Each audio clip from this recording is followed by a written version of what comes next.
Hey everyone, and welcome to the final episode of Ron Swanson's list of Sweatiness. This is the final list. This is our all-time favorite episodes from this rewatch.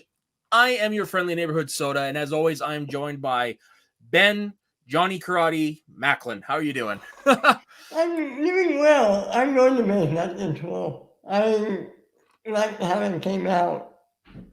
Doesn't mean it won't come back at some point. You never know if I remember. So yes, this is the final episode. This is our recap of everything we've watched. It was a great ride. Reminded me why I love this show. But Ben, this was your first time watching it. What are your overall impressions, and how have they changed from before watching to after? Well, before watching, I kept hearing how great the show was. And I kind of knew it would be, but I was afraid it would not live up to the hype. And boy, will this feels gone after season 3. Okay, so for you, And you mean season 2? Season 2 is when Brent Danowitz leaves and we get Adam Scott and yeah, Rob. I'm sorry, you're right, after season 2. Yeah, because that's the same point for me. While I do enjoy 1 and 2 to a degree, it's when those two show up that the show takes off. You know, it's funny. I find the third season in most shows are usually the best. Or close to the best. Yeah. I feel like seasons 1 and 2 most of the time, they're still finding their way. Like Smallville, Yeah. the third season is one of the best. Mm-hmm. The Office, third season is one of the best. Yeah. What else? I know you haven't seen it, but Lost, the third season is one of the best. Breaking Bad, the third season is best. Yeah, I think feel Friends. Third season is one of the best. Yeah. Season, one of the best. There's something about that third season, most of the time. Other than being a CW show, it wins and takes off. You got on the CW in the Eververse, anyway. The third season is usually the opposite.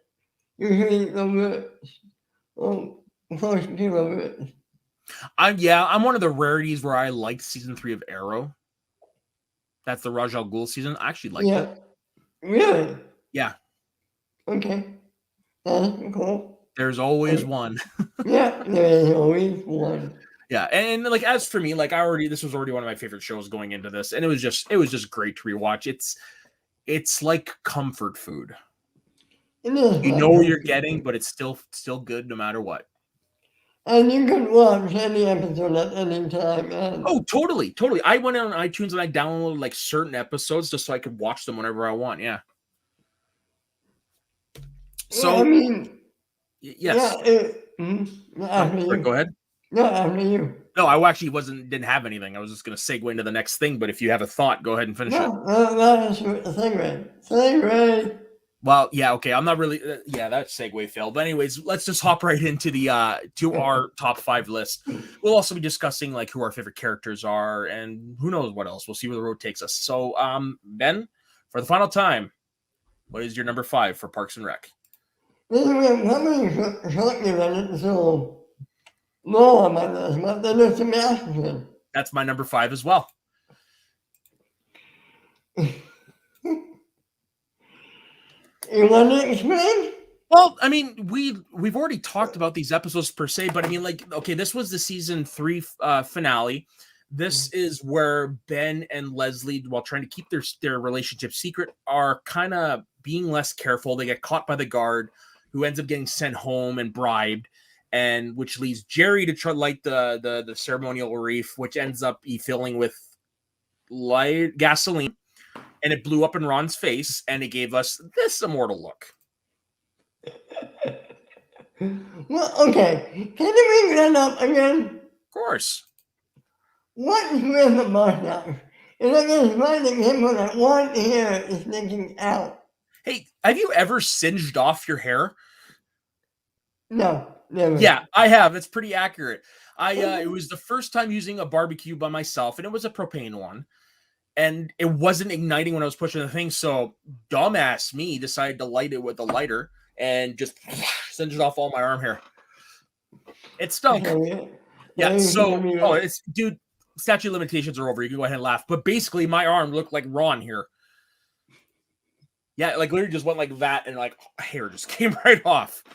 Pretty much. Wow. Yeah. How long did it take for it to grow back? A long couple weeks. Oh. Yeah, except for my face, my hair grows pretty fast. God damn genetics.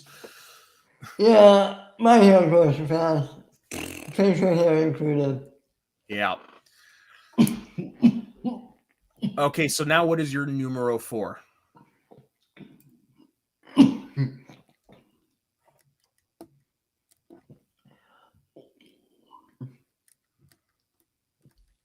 Ron and Tammy's. Tammy's, okay. Not on my list. Ron had Tammy 1 had her hooked into Ron again. Played by the great Patricia Richardson. So much so that is one of the only things that makes Tammy 2 run for the hills. That's true, yeah. She was her Sunday school teacher. Oh, really? Yeah, Tammy 2 says that in the episode. She taught Ron and I in Sunday school. Holy shit, I missed that. Yeah. It's like a throwaway line. It's not like as shocking as when Ron says that she birthed me. She was the candy striper at the hospital. Yeah, when I love Ron's look with Tammy 1 Without the mustache. No mustache, all fancy like. And put upon, like the dude is totally whipped. Oh my god, it is a funny episode. And the introduction of Tammy Zero, Tammy Prime. His mother, Tammy Prime. What is Ron's mom? Tammy? Yep. It is a great episode and I love it. I know your final thoughts. It is also a great episode, but hands down the highlight of this episode is when Leslie puts herself into the drink off for pretty much Ron's soul, and they're drinking Swanson family mash, which is like enough to peel paint varnish. Of course, Leslie within a couple shots is just drunk as a skunk, and Ron gets annoyed, and to end it, just chugs the whole bottle. It's like, okay, it's a good thing maybe that was water. Oh, really? Mm-hmm. Yeah, Tammy 2 is such a great character. It was hard going to compete with Tammy 1, but my god, they did with Tammy. Well, yeah, with her. It was great. Yeah, Tammy 2 will obviously Megan Mullally, of course, will have great chemistry with Nick Offerman because in real life they are married. So I mean, it was meant to be. Nice. What's your number 4, my man? The series finale, One Last Ride. Going on my list.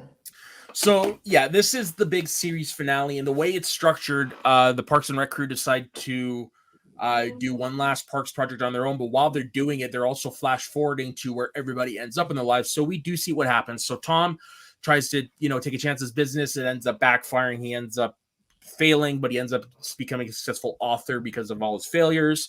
And he's also married to Lucy.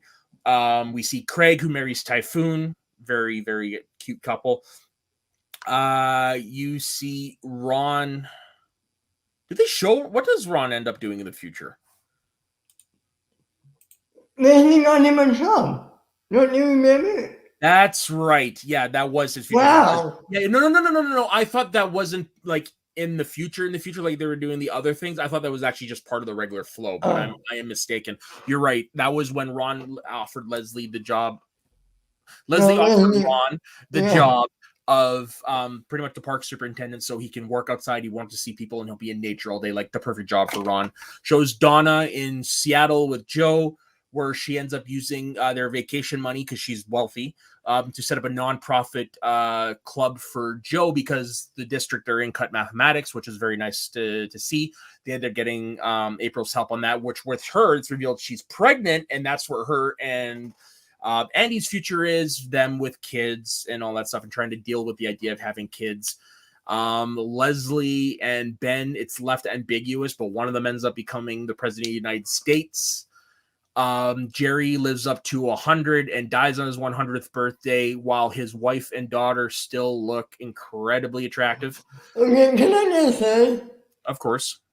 Jerry is my favorite. Out of everyone, he's not my favorite character, but my favorite flash forward. Oh, for sure. Like, of course, that happens to him. I love it. And yeah. And then, of course, to top it off, Ben's like, they misspelled his name, and Leslie's like, close enough. Oh, God. Did I miss anyone?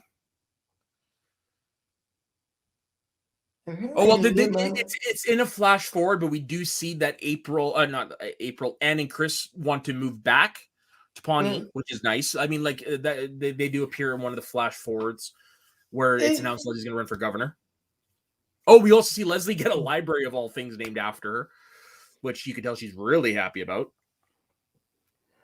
I know it wouldn't have made any sense, but a part of me wishes they showed whatever did happen to graduates in the future. Me too. It's just funny how there's like literally no mention of him ever again. You might be Babylon or something. It must be. No, it's actually more common than you think, where a character leaves a show in early enough in the series run before it becomes really popular that, it happens. Chuck Cunningham, hello. Good point. Okay, so I gave you my number 3? Yes. Halloween surprise. Not on my list. Is this the one with the fart attack? No, this is the one with the proposal at the end. Right. Because Ben's contemplating about taking another job, which means he would be far away from Leslie.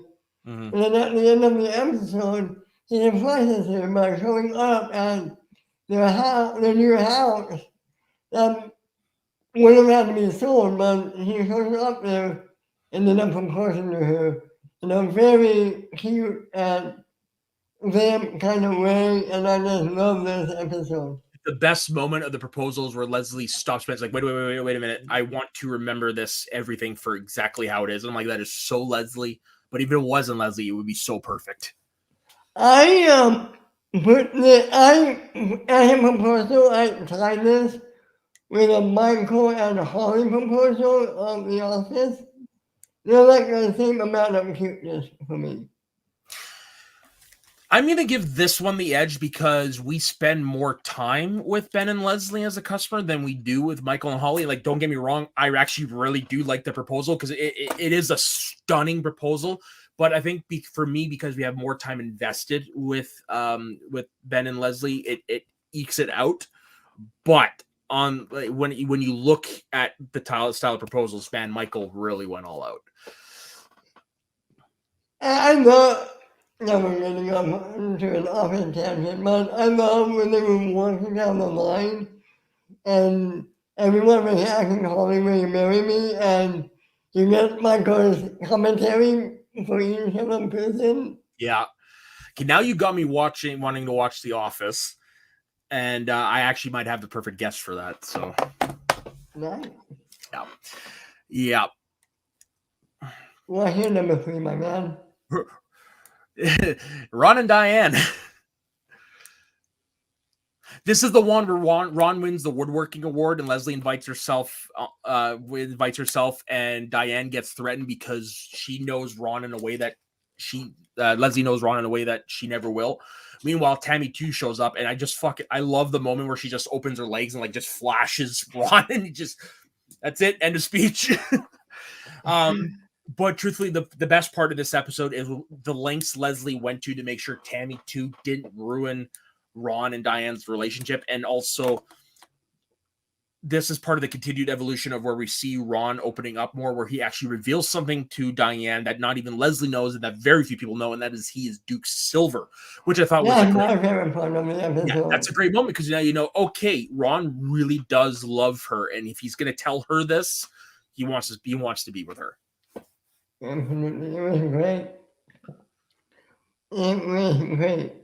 Yeah, and the tag at the end, they show up in the morning to pick up the car that had been pulled over. Tammy's handcuffed against the thing, and Leslie's locked in the trunk. Of course, yes. Yeah.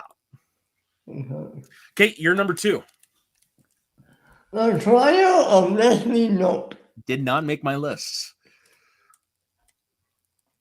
Basically, we don't really need to describe it.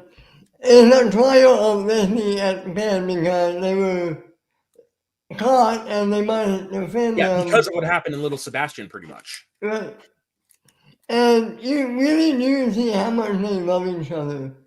Yeah. With the perfect tag at the end of Leslie being what are those people called? In the courtroom, they type out the the stenographer. Yeah. He brings her to Ben. Yeah. Yeah, a really beautiful moment. For me, it's the sacrifice that Ben makes for Leslie because he knows how much her job means to her, and he knows that she can get in a lot of trouble. So he pulls Chris and the judges aside, the panel aside, takes full responsibility and resigns his post, and that's a pretty noble thing to do. Absolutely, a great episode, and yeah. Any thoughts about it? No, I agree with you. It is a great episode. It is very, very sweet. Like, those two are ridiculously cute. Like, it's insane. Who do you think is cuter, Ben and Leslie or Chris and Anne? Ben and Leslie, come on. And then you say Anne and Leslie? I said Ben and Leslie, come on. Like that's almost like no contest. And almost sounded like you said Anne and Leslie. I was like, well, I mean, honestly, Leslie had her way. That. If Leslie had her way. Yeah. It's kind of like a Ben and Wyatt. No, I was going to say kind of like Michael and Ryan, but it's more like Michael and either Michael and Jim or Michael and Dwight. I'm not sure who would be like comparable things to that. I don't know. Probably Michael and Dwight. Yeah. Okay, what is your number 2? My number 2 is Ron and Tammy 2. This is a great episode. It's the second episode to feature Tammy 2. In this one, they end up going batshit crazy, getting hitched, get in jail. You see Tammy 2 pretty much beat the shit out of Tom, but that's not the best part of this episode. The best part of this episode is the look of Ron Swanson that we see in here.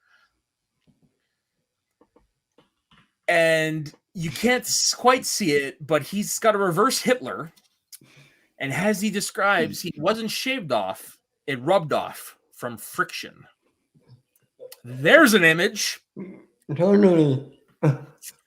Now, this is a hands down one of the funniest episodes in the show. My best friend ended up getting the limited edition Funko Pop of Ron Swanson dressed like that. Well, you really can't get that anymore. It's you can, it's just not cheap anymore because originally it was a con exclusive, but we managed to track it down on Amazon. Oh, nice. Yeah. No, it's hands down one of the favorites. And of course, you have Ron Swanson who recorded a video of himself for the next time that Tammy sunk her claws into him. Like, just the whole episode is amazing. The whole episode's amazing. Nice. Okay, what are your honorable mentions? I don't really have any, do you? Moving up, Pawnee Rangers, Leslie and Ben, hunting trip. Nice. If I had to pick one, maybe hunting trip. Hunting trip is great just to see angry Ron trying to wash down his painkillers with a lot of liquor and then having to get his stomach pumped. For me, it's not Tana reacting to her Mercedes being Yeah. Tana. Or Ron giving shit to Tom when he finds out. Yeah.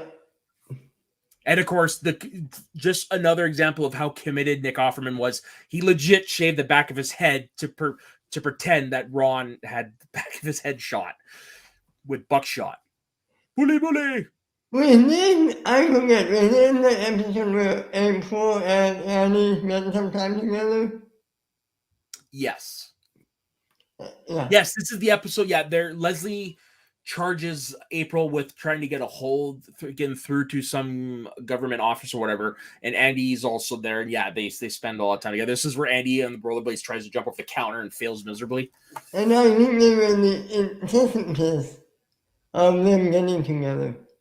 Yeah, exactly. That's the moment. Yeah, I'm a fiddler. Remember, it's my sonic screwdriver. I that's just the way I am. If I'm in a conversation, I fidget. And this won't cause me to bleed like that battering did last week. You could actually watch me in the middle of the show, drop it, and look down for like 2 seconds. Who knew batterings are sharp? Yeah, who knew? Okay, so what is your number one? I'm curious. Flu season. Oh, the first flu season episode. That is a great episode. I love the happy one because I think they are the one where you see, I don't know if you see Leslie falling from Ben, but you think Ben really started to care about Leslie. And you see, I love that April hit so many out in this episode. Right. Yes, this was coming to the end of that little mini story arc. Yeah. Yeah, great. And you see Leslie actually giving a really great speech at the end. Yep. Even under medication and whatnot. It's Michael Jackson's flu game. Or God damn it, Michael Jordan's flu game. Oh my lord, I need more sleep. Fuck me. Yeah, they compare it to her flu game because she gets up high, hopped on drugs, she goes and delivers a flawless speech. She comes back down and is still hallucinating. It's a great episode. And then we've also got Chris who goes through the flu in like what, a day? Yeah. Although, while it's not in this episode, the best instance of somebody getting sick was Ron. When he got the cold and he refused to go and he's like bundled up in his office dressed like he's in the Arctic. Ron, your medical history is redacted. I think I remember this is an episode 1. Is this the episode of the network connectivity thing? Sorry, could you say that again? Is this the one where Annie says, Leslie, I see a problem here on Remedy? Yeah, this is what's considered by Michael Schur the best improvised line in there. Leslie, I put in your symptoms here and it says you have network connectivity issues. Like, oh my God, that's genius. You're not about Chris Pratt. Oh yeah, he is funny. I like last week, just for the hell of it, I rewatched the 2 Jurassic World movies, and while they're fine, it's hard to take Chris Pratt as a serious hero. Like in the second one, you get a little bit of humor, and you do see like a little bit of Andy come out, but for the most part, he's playing it serious, and I don't think it works on Chris Pratt. Like he's a good lead, but as like the super serious action lead, nah, he's better as a Star-Lord than he is as an old. It's funny because I haven't seen 2. 2's not bad. But Jurassic World, what was that, 2015? Something like that, yeah. I think I saw that. That was my second. That was my second big thing with Chris Pratt, and I saw. Okay. So I did buy him in it, but I have not come back to watch it since. Yeah, So I recently don't watched it. know. the reason I rewatch is because I'm playing the Lego Jurassic World video game right now, and it's been a while. So I've only seen the second one in theaters, so I figured I'm not going to do the whole series. I've seen the first 3 enough. I figured I'd watch the other 2. Like I said, they're not bad. I really do like Jurassic World for what it is, but it's more so in the first one when he's the Alan Grant super serious type thing. It doesn't quite suit him. Yeah, it's just weird. Like he I think he plays it a little better in the second one because you see like a more of the sarcastic, the throwing jokes at you type of thing. It's weird because I always seen Jurassic World and Jurassic Park. Never seen 2, never seen 3, and I haven't seen Fallen Kingdom. If we ever do a movie review series, we're doing those. I kind of want to see the third one, seeing how they're getting everyone from the first one back. Yeah, me too. And if it's any indication like the short film they did a couple years ago, it's going to be good. Yeah, it's going to be good. Okay. I think you tipped your hand last week. I did last week. Last week I did openly admit what my number 1 is. Ben, do you remember which one it is? Leslie and one. Ron and Leslie, correct. And I just realized this while the lead up. I realized this is a bottle episode, and I didn't think about that before. You don't see anybody else until the very end. No, because you have to. Because you have to see them like one and then and it just never clued into me. But hands down, this is my favorite episode of the series because it's just Ron and Leslie, who at this point in the final season are at each other's throats. And it is this episode when you find out why. And it's because Ron did something he never thought he would do. And he went to the 3rd floor to ask Leslie for a job in federal government because all his friends had left the park department. But when she blew him off, he went and quit and didn't tell anybody. And then he got the contract for the Morningstar apartment complex, which was being built where Anne's house lived. He didn't run it by Leslie, and he reveals it to be one of the biggest regrets of his life was not letting Leslie know. And it's just them hashing everything out this episode. You see the best of Ron, you see the best of Leslie, you see them make up, and you see them have fun and become who the Ron and Leslie who we know. But it's that scene in the middle where Ron finally says, "I will tell you," and he opens up. He's never done that in the show. Like, yeah, I know earlier I said he showed Diane that he's Duke Silver, but this is totally different. Ron never shares his feelings, and he flat out openly does it because he values Leslie's friendship, and it hurt him when she stood him up. And it's the best, in my opinion. Yeah, I love the eyebrows. Yeah, I love the friction. But Nick Offerman playing a vulnerable Ron Swanson, who, like I said, you've never seen vulnerability in before. It's pretty powerful. It's pretty powerful. You're a fan of the emotional stuff. I am because especially in sitcoms, because the emotional stuff is paid off by the humor that precedes it. Yeah. And if it's done right, like this episode, Joey and Chandler, and most of the stuff involving them, like the fight over what's her face, like if the emotion, Kathy. Yeah, you must have loved. No, I know it was a clip so much. The one where Chandler forgets to give Joey the message. Yep. That might be one of your favorites. Yeah, right? because by this point in the series, we have enough time invested with these characters. We know who they are. We know Ron feels like this, but he's never talked about it. But so to see him do that, it's different. It's gratifying. That goes back to my big issue with the One Friends episode. Because I like the episode like this.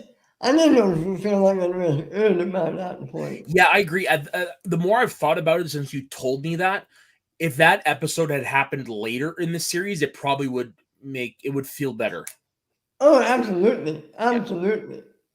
Man, it's like, it was halfway through season 2, I mean, we were just learning about all the characters. right then. So it felt odd to me.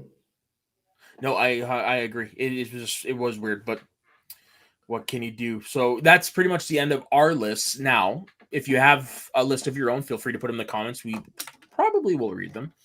But Ben, who are your top 3 favorite characters of the show? Okay. Start with my 3 and I will work my way up. Okay. Annie? No, yeah. No, scratch that. Chris, Yep. Annie, and is there any question? Ron. Shit. For me, this is tough because I really love Leslie. But I'm gonna go April number 3. No, Ben number 3, April number 2, Ron number 1. Wow. Leslie's like right there. She's like 3B. April is my number 4, Ben is my number 5. Yeah, I'd probably put Chris as my not Chris, Andy as my number 5. But that's the thing; it is really hard when you for a show like this when you love every character to pick one. Like okay, obviously Ron Swanson is God, but I mean everything after that. Well, Annie's really hard because I love Chris, and I love Chris with Anne, and I love Ben, and I love Ben with Leslie. Okay. And yeah, no, I said I love Chris with Anne, but really I love Chris with Ben. Well, yeah, they should like make a full people make a couple and then be done with it. Yeah, no, you're not wrong. Like, I think the reason why I like Ben is because he is essentially an audience surrogate in a way. Like, yeah, he's just as goofy as the rest of the cast, but there are moments throughout the show where he reacts like we would react, especially the whole little Sebastian thing. Yeah, I still won't get it. Like, what is it? It's a mini horse. You're right. Yeah, and like when he shows up at the accounting firm and like keeps breaking poor Barney's heart, but the one episode where he actually works there and he's like king of the castle. Oh, I don't know why. I don't know what about it, but I love that story arc. And he can keep me going back, and he can keep me coming closer and closer to taking and keeping that job. Yeah. And you can't help but feel sorry for that poor bastard. Yeah, it's a little creepy-ish, actually, just how much a guy wants Ben to work there. But well, okay, let's look at this. You and Creepy towards us together too. That's same actor, different character, Ben. Come on. Is it? Is it? Yes, it is. Not everything is connected. Come on. Oh, Ben. Oh, Ben. If only my videos weren't on another brand.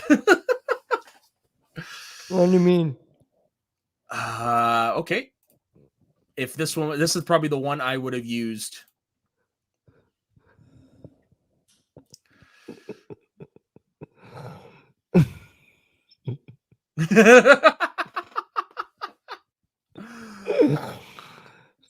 Oh, wrong show. Wrong one. There it is. That was from yeah. Another show. So, any final thoughts? Yeah, this will go down as one of the greatest shows in history. And if you honestly, the chemistry for the cast is just as great off screen as it is on screen. Perfect example. If you go up and look on the Tonight Show feed, there is a video of the cast getting together and singing 5,000 Candles in the Wind on the Tonight Show. And behind Chris Pratt, he's so in, he's not paying attention. Jim O'Hare, who plays Larry, Gary, Jerry, Terry, and Audrey Plaza, who plays April, just start full on making out. And nobody else can hold in the laughter. And I remember Chris Pratt, when he starts looking over, he does this like weird double take. Have you never seen this, Ben? I think I sent it to you, and I don't think it's the Tonight Show. I think it's Conan. Oh, it's Conan. Yes, sorry, it was one of them, but Conan is the better one. Absolutely. Yeah, and also you can watch this online. This aired right before the pandemic one-off special. It's the Parks and Rec panel at the Paley Center, so they have everybody there. And that's when I first realized just how funny Jim O'Hare is in real life. Nice. Yeah, I'll send that to you because I think you might actually enjoy watching that, Ben. It's just a series retrospective years after. Nice. Yeah, a lot of fun. I think it was filmed just before COVID, if I'm not mistaken. Nice. Yeah. So, should we tease what we have coming up? Sure. I'm just gonna air this clip. That's the only hint we're gonna give. Hello. I'm the doctor. Yes, folks, we are taking that plunge. We're not doing what Screen Junkies did. We're not going back to the very beginning because I think I would die before we finish that show. No, we're only going to 2005 when the show was relaunched with Christopher Eccleston. We are going to be recapping Doctor Who, the modern revival. We're going to go, we're going to calling it Recapping Space and Time. We're going to be going from Eccleston, and we're going to be going all the end to Whittaker because it was just announced not long ago that she is ending her tenure with the Christmas special, which should air around the time we get to her, so it'll be perfect. We're going to do the Christmas special. We're going to do the 50th anniversary movie. We're going to do all that stuff. Nice. Yeah. Do we want to run through the doctors real quick? So yes, okay. So we've got the 9th Doctor, Christopher Eccleston, who kicked it all off, and even though because he only had the one season and he had to precede Tennant and Smith, gets lost in the shuffle. 10, you had David Tennant. You had 11, my personal favorite Doctor, Matt Smith. You also had in the movie The Day of the Doctor, the War Doctor, who makes a one-off appearance. You also have Peter Capaldi as the 12th Doctor, and currently you have Jodie Whittaker as the 13th Doctor. Do we think will the new Doctor be announced by the time the Christmas special airs? They will, because that's when they do the regeneration. Regeneration is during the Christmas special. That is the last appearance of the previous Doctor. Oh. Yeah, so either they're going to announce it or they're going to surprise it. I think when it came, well, they announced it with Jodie Whittaker and they announced it with Capaldi, so I think they're going to do the same. Yeah. It would be fun, depending on where we are in the show, it would be fun to have some kind of bet to see which one of us could guess the actor. Well, to be honest, nobody's thought of Jodie Whittaker. And Peter Capaldi, the only thing the reason why his name kept popping up was because everyone knew he was a big fan and wanted to do it. But yeah, no, I'm fine with that. If we throw our hats in the ring. Yeah, no, I can't wait to watch this. Doing a rewatch. It's been a few years since I've seen it. Maybe fall back in love with Who. And for those of you who are watching, we might be adding a third person into the mix.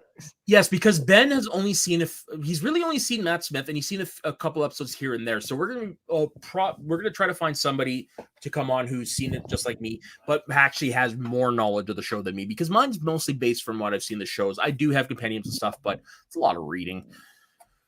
Yeah. I wonder. Anyway. Yeah. So that's what we have looking forward to. Matt, where can everyone find you?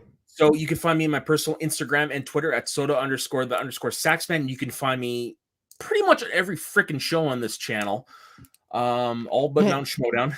Hey, I'm there right with you, man. That's right. You do have the same amount of shows as me. I didn't think about that. Or yeah, pretty close. Yeah, so you can find me there. You can find me Saturdays producing Let's Talk About Star Wars. You can find me tonight, the day we record this Wednesdays. You can find me Wednesday nights on the Squared Slice, where me and Dustin Dubuque, we don't talk about current events in wrestling. We just talk about things we love. And the episode that we're recording tonight is going to be on the much maligned 2001 Invasion angle. So definitely check that out. Ben, where can everybody find you? Right here on the channel, and you can find me at man_radio on Twitter. I say my spiel. I don't have the energy to do it tonight. It's all good. So on behalf of myself and Ben, thank you for traveling with us to Pawnee, Indiana, and we will see you next week. in the TARDIS.